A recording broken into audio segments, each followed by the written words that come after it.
বিনা অভিলাষে তুই আজকে থেকে তুই কইরা বলি তাহলে কোন দলটা ছেড়ে তুই আমার রকি স্যার সমস্যা কি? তোর অ্যারেস্ট করতে আসছে আমাদের ধর্ষণ করার চেষ্টা করছো কে অভিযোগ করছে? আমি করছি। 10 বছরের আগে যদি তুই বাড়িতে পারস না তাহলে আমার নাম আমি পাল্টায়া উল্লেখ করব। তুমি যাও। এই একটা ছেলের জন্য এতগুলো মেয়ের যদি জীবন নষ্ট হয়ে যায় তাহলে কি ছেড়ে দেওয়া উচিত? আর আমি যদি কাউন্সিলর হয়ে সেটা সমাধান না দেই, মানুষজন কি আমাকে রাখতে আপনার এতবার ওয়ার্নিং দিলাম, কথাটা শুনলেন না। আপনার দোষে আপনার ছেলে পা গুলো ভাঙছে। এই পা গুলো যদি না ভাঙতো সাধারণ জনগণ তো আমাদের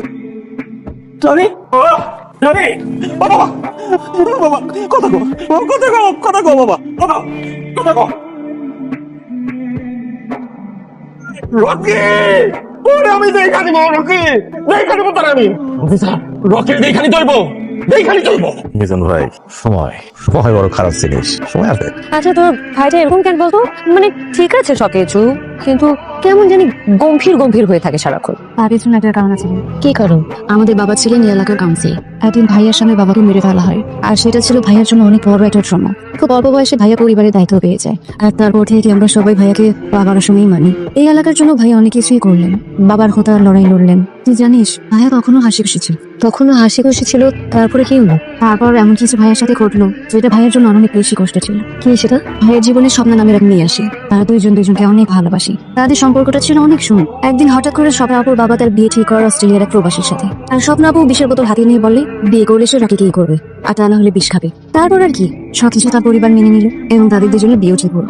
বিয়ে তো ঠিকই হয়ে গেল। তারপর আবার কি সমস্যা হলো? বিয়ের দিন আমরা বরযাত্রী হয়ে যাওয়ার প্রস্তুতি নিচ্ছিলাম। ঠিক সেই সময় খবর আসে এই বাড়িতে আগুন লাগে, আর সেই আগুনে স্বপ্নাপুর পুরো একদম তত্ত্ব হয়ে যায়। ভাইয়া সেখানে যায়, যে দেখে তার ভালোবাসার মানুষ, আত্মীয় স্বজন, পরিবার, তার আর কেউ বেঁচে নেই। আর তারপর থেকে ভাইয়ার মুখের হাসিটাও চলে যায়। তুই জানিস আমি আমার আগের ভাইয়াটাকে না অনেক মিস করি।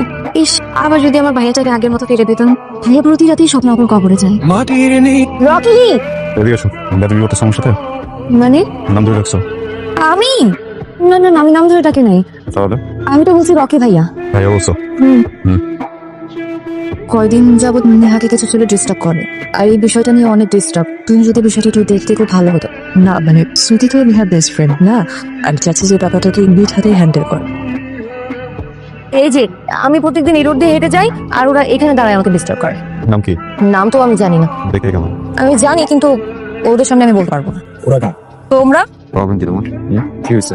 দেখেন, আমি খুব সহজ সরল কথাবার্তা বলি, সোজা সাপটা কথা বলি, আমি এত ঘুরে কাছে কথা বলতে পারি না, ঠিক আছে? আমি অনেকদিন থেকে আপনাকে একটা কথা বলতে চাচ্ছিলাম, কিন্তু আপনার সারাক্ষণ আশেপাশে এতজন মানুষ থেকে আমি কিছুই বলতে পারি না। কিন্তু আজকে আমি এই নাটকটা সাজাইছি শুধু আপনার সাথে একটু কথা বলে দেবো। আমি আপনাকে মানে তোমাকে ভালোবাসি। I love you Rocky. আমি তোমাকে মন দিতে চাই। খুশি? দেখাই তো না ব্যাটাগিরি। একটা কেন, আর 10টা থাপড় দাও আমাকে, আমার কোনো সমস্যা নেই। মানুষের কাছে হইতে পারে তুমি আমাকে থাপড় মারছো, কিন্তু আমার কাছে এটা কি জানো? আমার কাছে এটা হচ্ছে তুমি আমার শরীরে প্রথম স্পর্শ। আমি তোমাকে ভালোবাসি। দেখো মেয়ে, তুমি আমার ছোট বোনের ফ্রেন্ড, বয়সে আমার থেকে অনেক ছোট, এই জন্য কিছু বললাম না।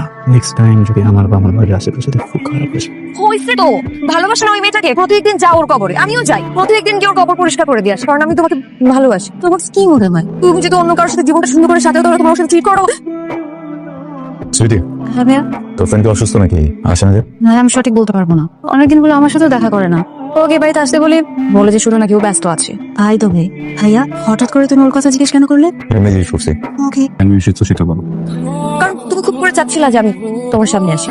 তুমি আমাকে খুব মিস করতেছিলা, তাই না? কিন্তু তুমি বলতে চাও না। আবার আমি এটাও জানি যে আমাকে না দেখে তোমার খুব মন খারাপ হচ্ছিল। শোনো, আমি কিন্তু এরকম ছ্যাঁচড়া মেয়েদের মতো না যে ছেলেদের পেছন পেছন ঘুরে বেড়াই। আমি শুধু একজনের পেছনেই ঘুরে বেড়াই, আর ওই একজন তো অনেক এক্সেপশনাল। আর ওই যে ওই দিন যে থাপড়ের ঘটনাটা ঘটছিল না, সেটা কিন্তু আমার একার প্ল্যান ছিল না, সেটা কিন্তু সুইটির প্ল্যান ছিল। শুধু সুইটির না, আন্টিও কিন্তু এটা দেখো। তুমি প্লিজ সুইটিকে কিছু বলবা না। সুইটি তো এটা একা করে নাই, আন্টিও তো ছিল। মানে উনিও আমাকে বলছে তোমার কথা। আর শুধু আন্টি না, জিম ভাইয়া, রাশেদ ভাইয়া, ওরাও আমাকে বলছে, সবকিছু বলে দিছে। এইভাবে আমি ভালোবাসার শব্দগুলোকে আমি ভয় পাই। মানুষের শক্তি কমিয়ে ফেলে, দুর্বল করে ফেলে, পার্সোনালিটি কমিয়ে দেয়। আসছে উনি পার্সোনালিটি নিয়ে কথা বলতে।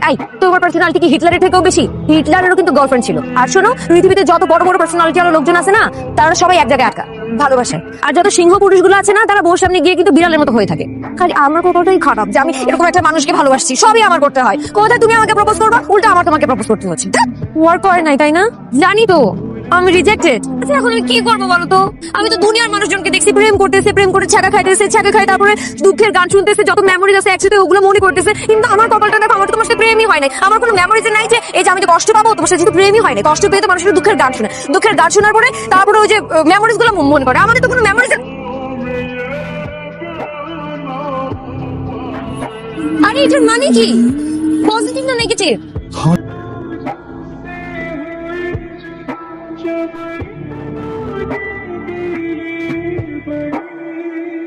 আগামীকাল সবাই আসতে বলো, বলবেন বেশি লাগবো, একটু বড় সড়ো নয় কেউ। আর 2000 পোলা পাইনি, এতগুলা পোলা পাইনি, বাইক শোডাউন, কোনো কাহিনী আছে? কাহিনী কি বন্ধু? সংসদে যাওয়া নাকি? এমপি ইলেকশন করবা? বড় ফিল্ডে খেলতে হবে। এমপি না, মেয়র ইলেকশন করবো। হ্যালো, বুঝলাম না, আমার কানে কি সমস্যা দেখা দিল রে? হ্যাঁ, একজন ভদ্রলোক কখনো সালাম ছাড়া ভাই ছাড়া কথা বলতো না, সেই ভদ্রলোক আজকে আইসা নাম ধরে বলতেছে। Sorry sir, sorry sir. আমি আপনাকে আপনি না বলে যদি আজকে থেকে তুই কইরা বলি, তাহলে কোন দলটা ফিরবি তুই আমার? রকি অফিসের সমস্যা কি? হইছে হলো কোনো মামলা আছে, ওয়ারেন্ট বেরিয়েছে, তোর অ্যারেস্ট করতে আসছে। আমরা রাজনীতি কি মাঠে খেলি, দেশের জন্য খেলি? অনেকেই অনেকভাবে আমাদের ফাঁসানোর চেষ্টা করে, আমাদের নামে কয়েকশো মামলা থাকে। আগে খুঁজে বাইর করতে হবে কোনটা আসল আর কোনটা নকল। দেন অফিসার, এই মামলা কিন্তু এবার সেই মামলা না। তুমি কিন্তু ফেসে গেছো। তোর নামে খান্দায় বুঝে গেছে, একটা মায়েদের ধর্ষণ করার চেষ্টা করছো। কে অভিযোগ করছে? আমি করছি অফিসার, এই বাজে লোকটা আমাকে দর্শন করতে চাইছে।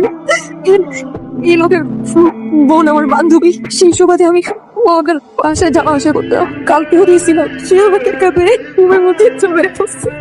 ও মানুষ একটা। কয় টাকা খাইছস? কয় টাকা খাইছস? তোর টাকা খাইছো? আচ্ছা, ডিউটি অফিসার থাকা অবস্থায় তুই চলাচল করতেছিস রকি? মামলা তো একটা না রকি, মামলা আরো অনেকগুলো হবে। 10 বছরের আগে যদি তুই বেড়াতে পারস না, তাহলে আমার নাম আমি পাল্টে তুমি যাও।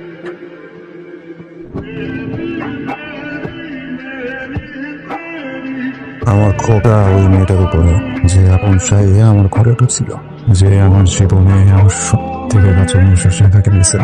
যখন তারা আমি কাছে আসতে দিছি, বরাবর ওর জন্য আমি আমার মায়ের শেষ পর্যন্ত দেখতে পারি না। আমার একটা মাত্র বোন, ওর জন্য আমার বোনটার এখন পর্যন্ত বিয়ে দিতে পারি নাই। রাশিদ, জিম, এই পৃথিবীর কাছে আমি কিছুই চাই না। আর আমি আমার সব কিছু চাই না, আমার বোনটা নিয়ে তুলে চলে যেতে চাই, কিন্তু আমি এটার শেষ দেখতে চাই। এটার জন্য যদি আমার জীবনও চায়, তারপর মরার পরে আমার বাপের সামনে গিয়ে খারাপ মতন চোখে চোখ দিয়া আর আমার বাপের এরকম, বাবা তুমি ভুল শিখাইছো, তুমি বলছিলা মানুষের কখনো খারাপ না চাইতে, তাইতে ভালো থাকা চায়, কিন্তু তুমি ভুল বলছিলা। এই পৃথিবীতে যারা মানুষের ভালো চায় তারা কখনো ভালো থাকতে পারে না। আমি জানতাম বন্ধু তুমি বাইরে আর খুঁজবা, পুরা সময়টা আমি তোর নজরে নজরে রাখছি, বুঝছো? আমি জানি ভাই কই আসছি। একটা রেস্টুরেন্টে জব নিয়েছে। হ্যাঁ দোস্ত, হ্যাঁ আমি রেস্টুরেন্ট বন্ধ করে বের হয়েছে। হ্যাঁ ঠিক আছে। টাকার জন্য নিজেরা বিক্রি করছিস না? কত টাকা পাইছস তুই? তোর কি পুরো লাইফ বদলাই গেছে? অনেক হ্যাপি আছিস? কত টাকার বিনিময়ে আমার সুখ বেচছস? বল, খুব ভালো আছোস? এখন ভালো আছোস? ভালো নাই, তুমি আমার এত সুন্দর একটা জীবনটাকে নষ্ট করেছো। গল্প বানাস, কথা বানাস, আমি তোর সুখ নষ্ট করে দিচ্ছি। কেমনে? হ্যাঁ কেমনে?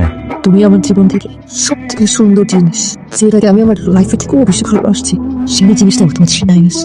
আমার বাবা তোমার শিক্ষক আর তুমি আমার বাবার ছাত্র, তাও আবার একটা মিথ্যা অপবাদের উপর ভরসা করে ঘটনাটা সত্য নাকি মিথ্যা যাচাই না করে অন্য মানুষের কাছ থেকে শুনে তুমি আমার বাবার গায়ে হাত তুলতে পারি না।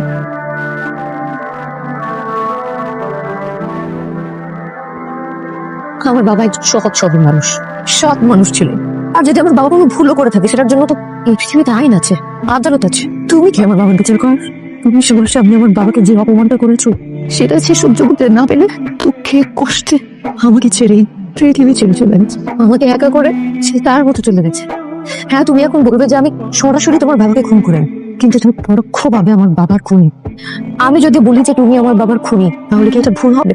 আমি আমার প্রতিশোধ নিচ্ছি, এবার তুমি তোমাকে বলো। তোমার মনে হতেই পারে আমি তোমার বাবার পরোক্ষ খুনি। তোমার জায়গা থেকে তুমি ঠিক, আর আমার জায়গা থেকে হ্যাঁ, পৃথিবীটাই এমন, এর সমাজ এমন, এই সমাজের মানুষ এগুলো এমন। একটা মেয়ে যখন ভিকটিম সেজে কাঁদতে কাঁদতে অনেক মানুষের সামনে এসে কোনো মিথ্যা কথাও বলে, আমরা চোখ বন্ধ করে সেটাকে সত্য মনে করে নেই। এটা আমার থেকে ভালো কে জানে বলো? এটা তোমার থেকে ভালো কে জানে বলো? আমার সাথে এমনই কিছু একটা ঘটেছিল। একটা মেয়ের সামনে এসে কাঁদতে কাঁদতে এমন ভাবে বললো সে তোমার বাবা তার সাথে খারাপ করেছে, অবিশ্বাস করতে পারেনি। তুমিই বলো, আমি যে জায়গা থেকে কাজ করতাম সেই জায়গা থেকে যদি ভাবি একজন পাপী শিক্ষক হোক, বাবা হোক, ছাত্র হোক, প্রশাসন হোক, আর যেই হোক, আমার জন্য তো সে পাপী, তাই না? আমি শুধু সেই সময় একজন পাপীকে শাস্তি দিয়েছিলাম, আমার কিছুই না। সময় আর পরিস্থিতি বাধ্য করেছিল আমাকে এই কাজটা করার জন্য। যেদিন তোমার মিথ্যা কথাগুলোর জন্য পুলিশ আমাকে ধরে নিয়ে গেল, আমার নামে একটার পর একটা মামলা দেওয়া হলো, আমার মা ওগুলো নিতে পারেনি। এই ঘটনার পর এই সমাজ, এখানকার মানুষজন কেউ আমার মাকে ভালো মতো থাকতে দেয়নি। সবাই তাকে ধর্ষকের মা বলে ডাকতো। এটা কতটুকু কষ্টের, কতটুকু অশান্তির তুমি বুঝো। আমার মা এটা নিতে পারেনি। দিনের পর দিন এই কষ্টগুলো তাকে দুমড়ে মুচড়ে খেয়েছে। একদিন সে আমাকে ফেলে একেবারে জন্য চলে গেল। আমি যখন প্যারোর মুখকে নিয়ে আসি, ততক্ষণে আমার মাকে দাফন করা হয়ে গেছিল। এত প্রিয় একটা মুখ শেষবারের মতো দেখতে পারবো না, এটা কখনো কল্পনাতেও ভাবিনি। আমার ছোট বোন, যার কাছে তুমি ছিলা বেস্ট ফ্রেন্ড, সে তোমাকে ছাড়া কখনোই কিছু বুঝতো না। আমি যদি বলি তুমি তার জীবনটা নষ্ট করেছো। আমি তোমার যে ক্ষতি করেছি আমি জানি, তার ক্ষতিপূরণ আমি কোনোদিনই তোমাকে দিতে পারবো না। তুমি আমাকে ক্ষমা করে দিও।